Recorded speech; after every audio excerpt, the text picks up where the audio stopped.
Right, some more readings by Alan Halsey and Geraldine Monk of the wonderful poems of Thomas Lovell Beddoes from Deaths Jest Book.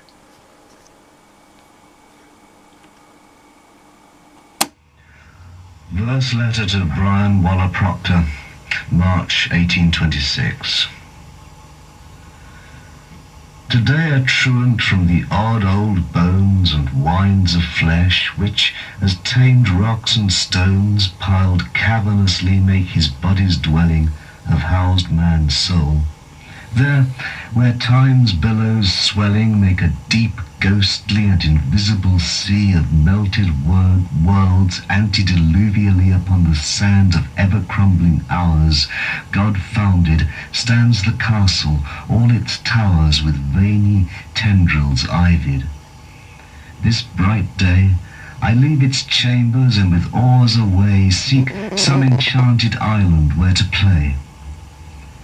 And what do you, that in the enchantment dwell, and should be raving ever, a wild swell of passionate life rolling about the world, now sun-sucked to the clouds, dashed on the curled, leaf-hidden daisies, an incarnate storm letting the sun through on the meadows yellow, or anything except that earthy fellow, that wise dog's brother, man? Oh, shame to tell. Make tea in Circe's cup, boil the cool well, the well Pierian, which no bird dare sip but nightingales. There let kettles dip, who write their simpering sonnets to its song, and walk on Sundays in Parnassus Park. Take thy example from the sunny lark, throw off the mantle which conceals the soul, the many-citied world, and seek thy goal straight as some starbeam falls.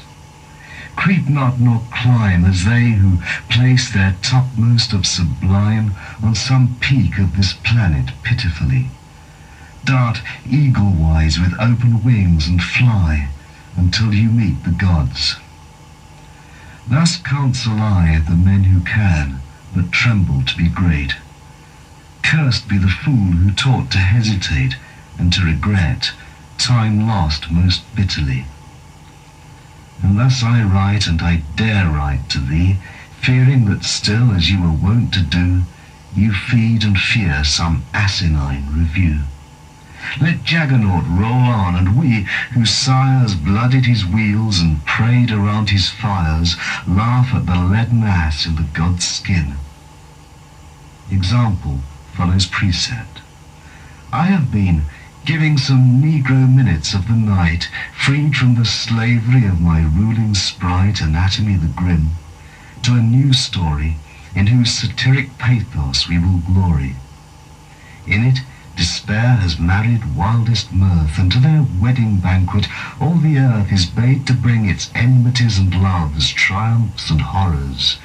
You shall see the doves billing with quiet joy, and all the while their nests the skull of some old king of Nile. But he who fills the cups and makes the jest, pipes to the dancers, is the fool of the feast. Who's he? I dug him up and decked him trim, and made a mock, a fool, a slave of him who was the planet's tyrant, dotard death, man's hate and dread. Not with a stoical breath, to meet him like Augusta standing up, nor with grave sores to season the cold cup like the philosopher, nor yet to hail his coming with a verse or jesting tale as Adrian did and more. But of his night, his moony ghostliness and silent might, to rob him, to uncypress him in the light, to unmask all his secrets, make him play momus or wine by torchlight is the way to conquer him and kill.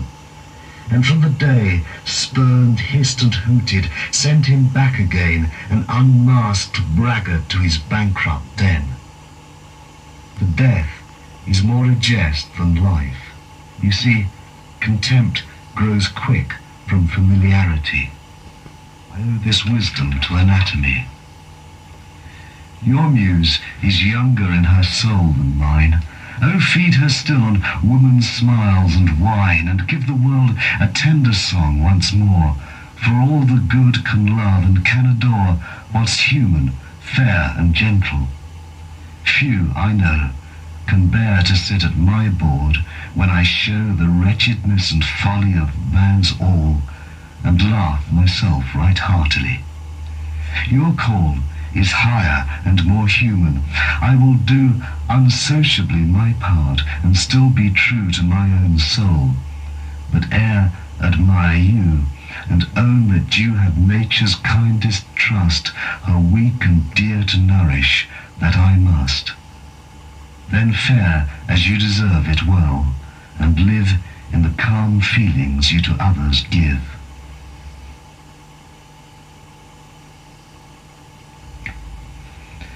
Doomsday. If I can raise one ghost, why, I will raise and call up Doomsday from behind the east. Awake then, ghostly Doomsday, throw up your monuments, ye buried men that lie in ruined cities of the wastes, ye battlefields and woody mountain sides, ye lakes and oceans, and ye lava floods that have o'erwhelmed great cities, now roll back. And let the sceptred break their pyramids, an earthquake of the buried shake the domes of arched cathedrals, and o'erturn the forests, until the grassy mounds and sculptured floors, the monumental statues, hollow rocks, the paved churchyard and the flowery mead, and ocean's billowy sarcophagi, pass from the bosoms of the rising people like clouds. Enough of stars and suns immortal have risen in heaven. Today in earth and sea riseth mankind. And first yawn deep, ye marble palace floors, and let the uncoffined bones which ye conceal ascend, and dig their purple murderers up out of their crowned death. Ye catacombs, open your gates and overwhelm the sands with an eruption of the naked millions out of old centuries. The buried navies shall hear the call and shoot up from the sea, whose wrecks shall knock against the hollow mountains and wake the swallowed cities in their hearts. Forgotten armies rattle with their spears against the rocky walls of their sepulchres. An earthquake of the buried shakes the pillars of the thick-sown cathedrals. Guilty forests, where bloody spades have dug mid nightly storms.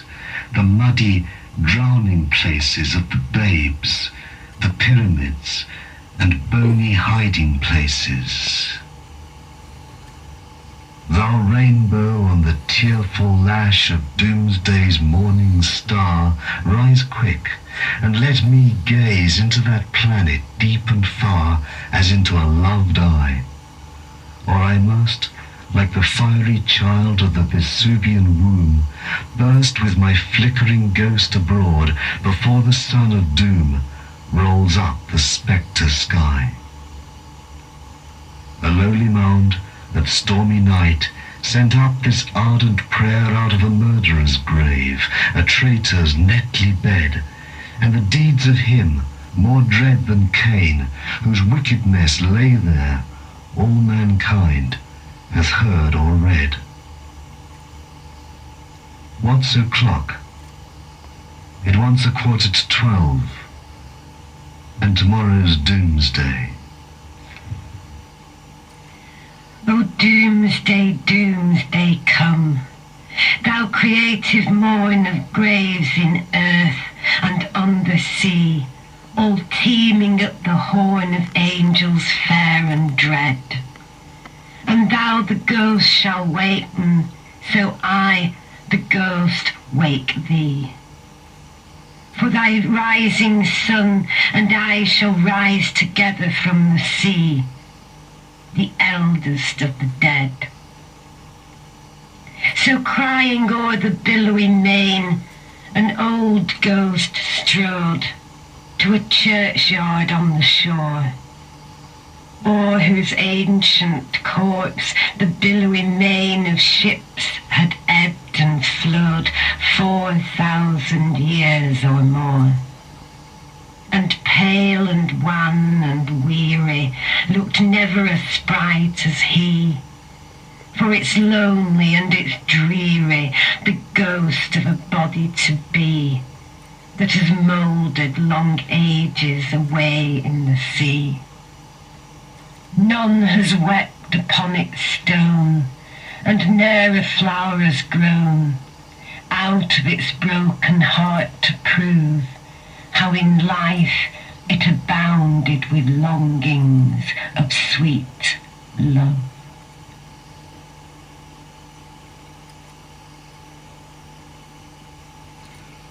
World, wilt thou yield thy spirits up and be convulsed and die?